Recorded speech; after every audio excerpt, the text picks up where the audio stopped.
Hello people, thanks for coming to my channel. This is one of those videos I'm going to have to think a little bit about the right title to give because there's any number of titles that can go with this sort of video. I'm sitting in my front room. I won't show you because the image quality won't be great when I try to show through the window. But I done the hedge yesterday. That's always satisfying. It's tough work and it's always nice to get it out of the way. But it's nice then when it's like fresh feeling and you. The street that I live in is wonderful for bird life. It's one of the best things about where I live. You always get a good aviary outside, for want of a better term. So this is a nice place to do this. Um, I want to talk about challenges in life and how we face them. Now, obviously, this will be somewhat dependent on context because people living in particular situations or particular parts of the world are going to have challenges that I, as a Westerner, don't have. Um, so I'm perhaps talking more about Western context here. Being in a relatively stable and prosperous country.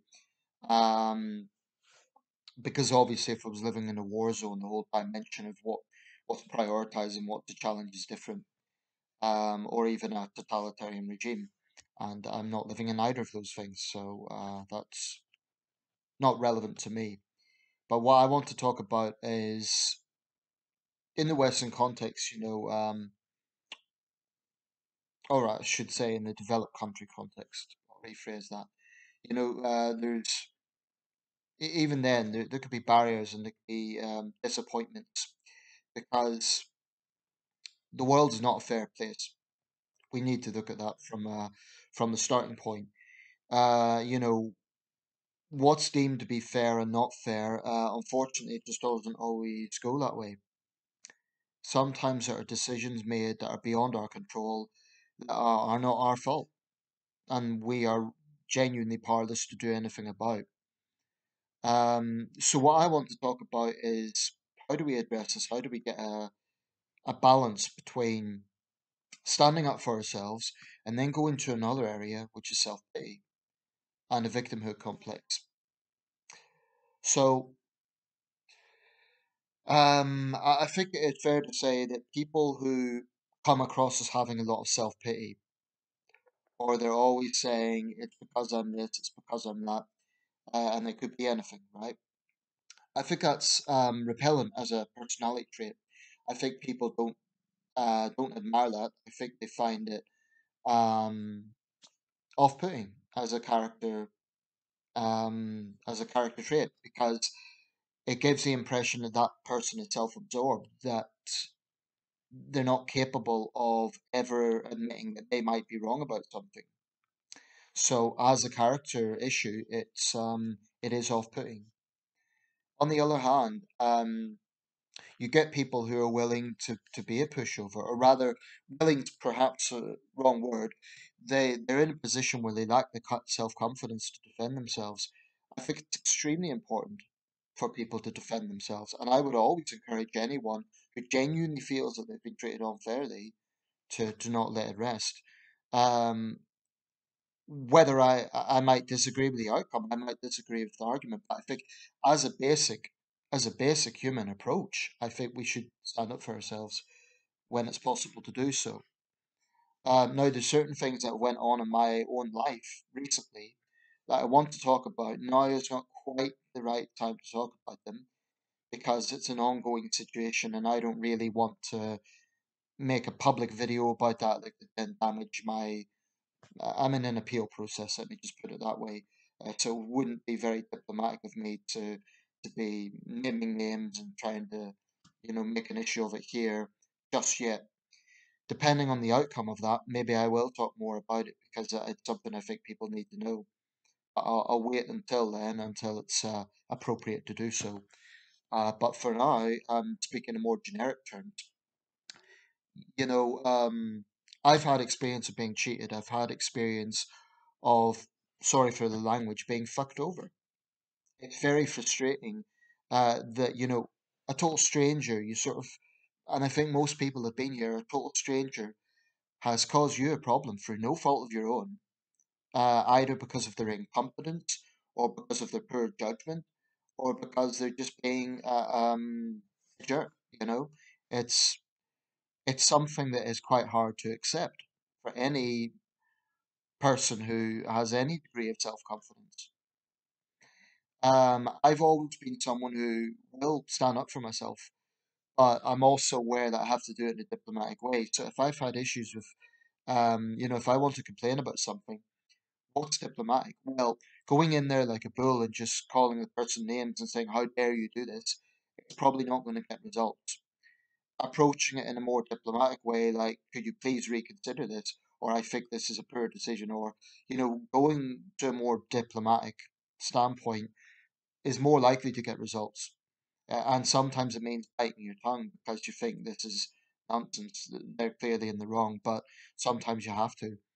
What I find immensely frustrating is when there's no avenue to go down.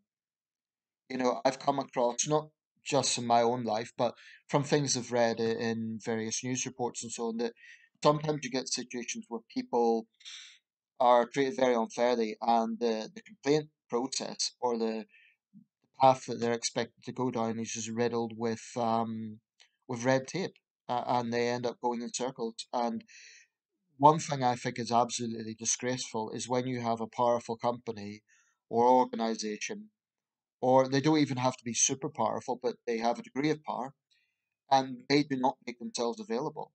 You end up thinking, who the hell do I speak to? Because you phone a number, it puts you onto an extension, you get into another number, then you need to have codes, and it's almost like they're deliberately putting up barriers.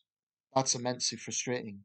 Rather than just having a straightforward, "This is the problem, please help me out, please address it."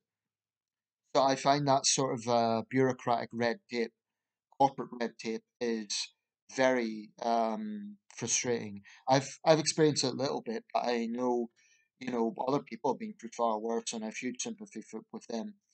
Um, Something that comes to mind actually, just as an anecdote, is I think I made a video about this last year. There was a woman who was fined £100 at a car park, Euro car parks.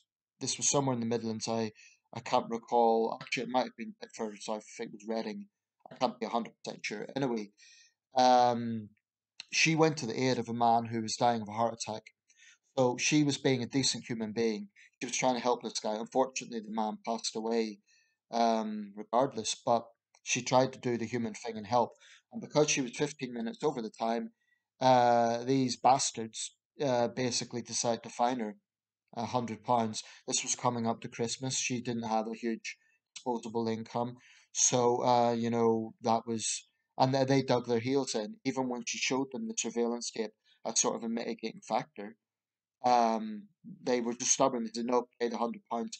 I think that sort of faceless, callous bureaucracy is despicable. And as a result, I think Euro car parks, in the unlikely event they're watching this, I think they're, you know, shame on them. I think it's absolutely disgusting when companies behave that way. Most don't, but a few do. I actually think the outcome there should have been, I think that would have been a situation where kind of mass civil disobedience to send out a message to these buggers would have been morally justified. Um, but in terms of standing up for ourselves, I've had experiences in life. I know I've been treated unfairly, but I've also had situations where I felt guilty because maybe I approached things in the wrong way, or maybe I misjudged someone, or I got something wrong. Um, I think it's important to accept that as well, because if you're the sort of person that is always on the defensive, um, that's not healthy either. So much of this is about getting a balance, because you need to stand up for yourself. At the same time, you need to accept that sometimes there are things that either it's your own fault. You've done something wrong, or you've made a wrong judgment, and that was the outcome. Or perhaps there are situations where there are things that are simply beyond your control, and it's unfair, and you can't do anything about it. And sometimes And this is perhaps the hardest thing. You have to let it go, and you won't get justice. You won't get an outcome. Now, obviously, it depends on the scale of the problem. Um, the bigger the problem, the more implications there are for letting it go, because then it could be something like a question of justice. If you've been a victim of crime, you know, justice is something that you're not going to get any sleep until you see it. So that's an area where you can't just let it go. But there's other things that are not as serious as that, where you have to maybe think, well, I've done nothing wrong. I've done everything that was asked of me, but this is the outcome, and it's beyond my control. And that's a hard thing. That is a hard thing because um, it's an example of unfairness in life. But I also think, as a starting point, we need to accept that the world isn't a fair place, and we're not going to get everything. Um, I was going to say not everything that we want, but sometimes in life there will be things that are unfair, and I think it's a question of companies, organizations, individuals always improving and saying, how can we do this better? How can we make sure this thing doesn't happen? But also accepting that sometimes we have to just let it go because nothing could be done at that time, and maybe not at all. And that, I think, is the hardest thing, because no one likes to feel that they've been exploited or cheated or treated unfairly. No one does. Some people are better at being assertive and speaking out than others. But even if you speak out in some situations, you won't get the final outcome. But I don't intend this as a negative message. I think it's more a message of reality. And I think knowing reality actually helps, because we don't have this dewy eyed vision of what should be. The world's not an ideal place. The world is troubled. The world is flawed. So, as a starting point, if you accept that life isn't fair, as a starting point, I think it makes it a little bit easier to handle, because at least you know what to expect. It means that when things do happen unfairly, it's disappointing. I would never tell anyone, oh, stop whining, get over it. I think that's wrong. I think expressing disappointment, even expressing anger, is very healthy. But the key is, what do you do with it? You can, and again, I might go into more details in the video further down the line. You might say, well, I'm going to just accept this. Or you might say, I'm going to fight this and see where I can go. I've just watched the film Philadelphia with Tom Hanks, Denzel Washington, Mary Steenburgen, Jason Roberts. It's a great film if you haven't seen it. I've seen it a few times before. It's basically about a man who was a lawyer, and I think it was loosely based on a real case. And it's set in the early 90s. And basically, he's a successful lawyer. He's just promoted into a law firm, but then he's dismissed. Um, on the surface, and this is a spoiler about the film, so I should warn you there. Spoiler. He's dismissed from his job on the grounds of negligence because he mislaid an important communication for a client. At least that's ostensibly what happened. He feels he was sabotaged, but he thinks the real reason that he was sabotaged is because he had AIDS. Now, he takes this law firm to court for unfair dismissal, discrimination. And their argument is that they fired him not because of AIDS, but because of incompetence. So it's a very clever film because it's a bit sentimental, but it's very strong acting performances, and basically, again, spoiler, um, it ends up where he gets a positive outcome in a sense, in that he is cleared. However, he dies from the virus. And it's a film that explores the AIDS pandemic, explores homophobia, the stigma around AIDS that was very prevalent in the 80s and early 90s. So it's an intelligent film, and a film I would strongly recommend. And it's very thought provoking. It's also got a great soundtrack by Springsteen, Streets of Philadelphia. It's a powerful film. It's not one you would easily forget. And the interesting thing is Denzel Washington. plays a lawyer who is defending him, and they were former rivals, and he is actually taking on his own struggle because he himself is quite prejudiced and homophobic. Yet he sees the fundamental injustice here, so he's sort of having this personal battle between his personal feelings for gay men versus the fact he is also a good lawyer and he knows that it's unfair. So, but that's just an example that here you have someone who is fighting for himself, and it turns out to be a justified outcome in a sense. However, it's a sad ending. But I would never advocate anyone be a pushover. I'd never say, I think there is this attitude of some that is, oh, you always have to put on a stiff upper lip and just, oh, life's unfair, get over it. I don't agree with that. I think you should stand up for yourself. I think if something is wrong, you should at least try to get an outcome where you say, I don't think this is right. However, I just temper that with the reality that sometimes things can't change, and sometimes we have to have the humility to reflect a little bit and think, well, is it entirely the other person's fault? Maybe I done something wrong here. Maybe I could have done this differently. And sometimes that's not the case. But so much of this, like so much in life, does come down to balance. What I would conclude, and this is speaking for myself, I'm someone who will defend myself. I hate the feeling of being walked over. So I will defend myself. But I also recognize that in life you don't always get what you want, and whatever problems I face, whatever disappointments I get, that pales in comparison to the struggles that some people in this world have. And that might sound a little bit preachy or a little bit whatever, but I do feel that way. I feel that I don't have a right to see myself as a victim when there are people in this world who really, really are suffering. So that's why I approach it. It's healthy to express anger and disappointment, totally healthy. But I also think you need to temper it with looking at what you do have, looking at things that are good in life, and looking at that positive side of things as well. Otherwise, you just become consumed with anger and bitterness. Um, and that's in most cases. There are times when the injustice is so great that you cannot help but be angry and bitter, and I wouldn't question that. That's extreme circumstances. I'm talking more about generic unfairness or generic issues. And I guess I should close on a final point. I've been very critical of critical race theory. That's the elephant in the room with part of this, so I'm not going to gloss over it. I have been critical of it because I think as an ideology, as a philosophy, it teaches minority people that they're perpetual victims, and it teaches white people that they're perpetual oppressors. Now, I think that is extremely unhealthy and damaging to society. I don't think it helps anyone. I don't think it helps minority people who are struggling, and I don't think it helps white people either. I think it causes I think it exacerbates mental health problems.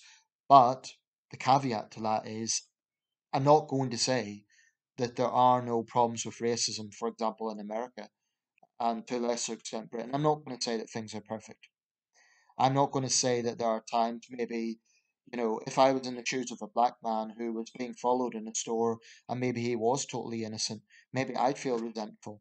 So I don't want to be totally divorced from empathy, or rather, consideration of empathy. Um, I think you can only really empathize if you've been through it. Nevertheless, I don't unsay anything I've said about critical race theory. I think it's a very dangerous narrative because it's perpetual. That's the problem with it. It's a perpetual outlook. It's a permanent outlook. It's not like this is the problem now and we'll have answers. It's like this is the situation and that's the way it will always be. The whites are always racist. It's a very, very damaging mentality, I think. But I'm not someone who says there are no problems. I'm not someone who says there is no racism and that there aren't legitimate concerns that minority people, LGBT people, women have, because there are.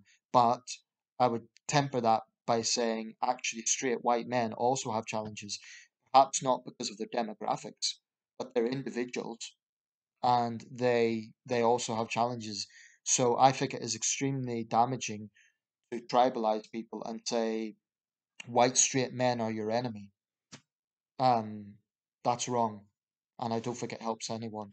But anyway, those are just some things to think about. Thanks for watching.